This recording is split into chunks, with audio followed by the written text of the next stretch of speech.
राधे राधे राधे राधे। मित्रों, आप सभी को पौत्रदा एकादशी की ढेर सारी शुभकामनाएं। ठाकुर जी आप सब पे कृपा बनाए रखे। यह ठाकुरानी के चरणों में यह बोलते हुए आज का कथा आरंभ करते हैं।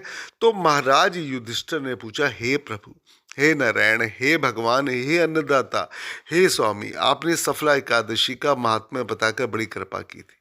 अब कृपा करके बताएं कि पौष शुक्ल एकादशी का क्या नाम है, इसकी विधि क्या है और इसमें कौन से देवता का पूजन किया जाता है। भक्त वत्सल भगवान श्री कृष्ण बोले, हे राजन, इस एकादशी का नाम पुत्रदा एकादशी है। इसमें नारायण भगवान की पूजा की जाती है। इसमें चर और अचर संसार में पुत्रदा एकादशी के व्रत के समान दूसरा कोई भी व्रत नहीं है। राजन, यह बात अकाट्य है। इसके पुण्य से मनुष्य तपस्वी, विद्वान और लक्ष्मीवान होता है। इसकी मैं कथा कहता हूं, तो कृपया ध्यान पूर्वक इस कथों को सुनना चाहिए। भद्रावती नामक नगर में सुकेतुमान नाम का एक राजा राज्य करता था। उसके कोई भी पुत्र नहीं था। उसकी स्त्री का नाम था शैव्या। वह निपुत्री होने के कारण सदैव चिंतित रहा करती थी। राजा के पितर भी रो रो के पिंड लिया करते थे और सोचते थे कि इसके बाद हमको कौन पिंड देगा। राजा को भाई, बांधव, धन, हाथी, घोड़े, राज्य और मंत्री सब में से किसी से भी संतोष नहीं होता था।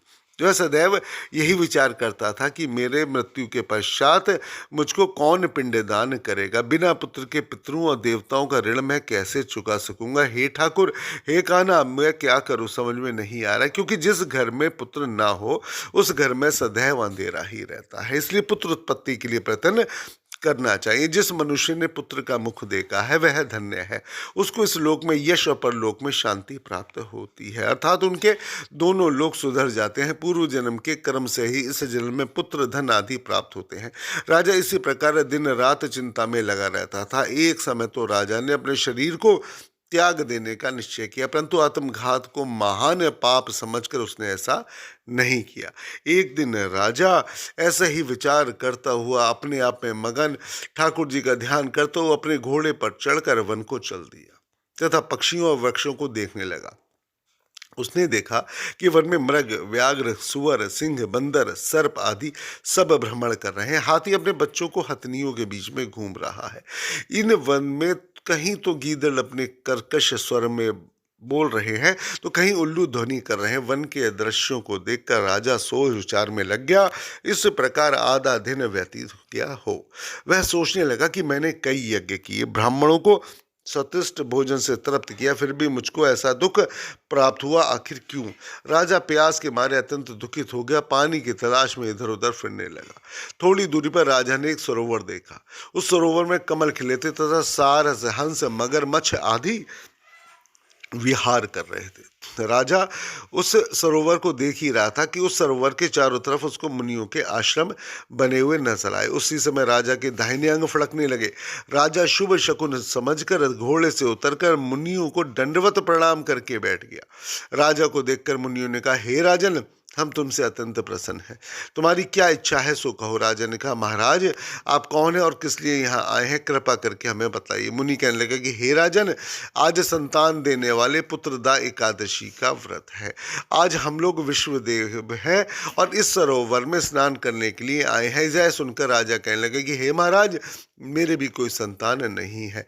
यदि आप मुझ पर प्रसन्न हैं तो एक पुत्र का वरदान अवश्य प्रदान करें। मुनि बोले, हे राजन, आज पुत्रदा एकादशी है, आप अवश्य इसका व्रत करें। भगवान की कृपा से अवश्य ही आपके घर में पुत्र उत्पन्न होगा। मुनि के वचनों को सुनकर राजा ने उसी दिन एकादशी का व्रत किया और द्वादशी को उसका पारण किया। इसके पश्चात मुनियों को प्रणाम करके महल में वापस आ गया। कुछ समय बीतने के पश्चात राधी ने न सिर्फ गर्भ धारण किया बल्कि 9 महीने के पश्चात उनके एक अत्यंत सुंदर पुत्र हुआ। वह राजकुमार अत्यंत शूरवीर, यशस्वी और प्रजापालक सिद्ध हुआ। श्री कृष्ण बोले, हे राजन, पुत्र की प्राप्ति के लिए पुत्रदा एकादशी का व्रत करना चाहिए। जो मनुष्य इस महात्म्य को पढ़ता या सुनता है, अंत में उसे स्वर्ग की प्राप्ति होती है। राधे राधे राधे राधे। श्री कृष्ण गोविंद हरे मुरारी, हे नाथ नारायण वासुदेवाय, हरे कृष्ण कृष्ण कृष्ण हरे हरे, हरे राम राम राम हरे हरे। मित्रों, कल से विधिवत पंचांग आप सब लोगों के समक्ष रखूंगा और आप लोगों से निवेदन है कि कृपया पंचांग को सुन के भली भांति उसी अनुसार कार्य करने से आप लोगों के समस्त साधन ना सिर्फ सिद्ध होने आरंभ हो जाते हैं, बल्कि बहुत सारी कठिनाइयाँ, बहुत सारे कष्ट दूर होने शुरू हो जाते हैं। तो पंचांग भले ही 4 से 5 मिनट का होता है, लेकिन अपनी व्यस्ततम दिनचर्या से निकाल के पंचांग आप अवश्य सुना करें।